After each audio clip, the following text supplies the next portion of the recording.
समी रोप्न लाग्यो है। भान्जाले पुरा दिँदैछ भनेको सुई किसिम फार्म चाहिँ यस्तो छ। यो जाली कम्पाउन्ड चाहिँ लोकल पनि छ। त्यो हरेक मासतिर यो सुँगुर खोरभित्र पनि लोकल माउ 35-36 वटा छ। यो ब्रोइलरको खोर। अनि यो सानो किचन, त्यसको तल्लो मान्छेको त्यो तल्लोपट्टि रातो ब्रोइलरको त्यो टनेल।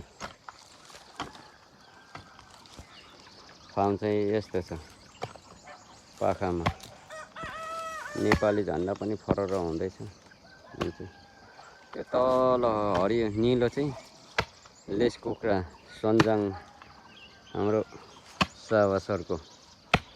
हाम्रो धरान चाहिँ बस्ती चाहिँ त्यही हो। फेरि डाँडा गाउँ भन्छ। एयरपोर्ट बन्ने ठाउँ यही हो। खाली जग्गामा चाहिँ 1-2 वटा घर भएकोमा चाहिँ यहाँ चाहिँ हाम्रो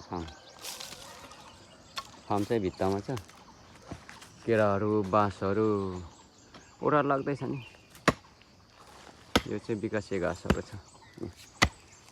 यस्तो छ।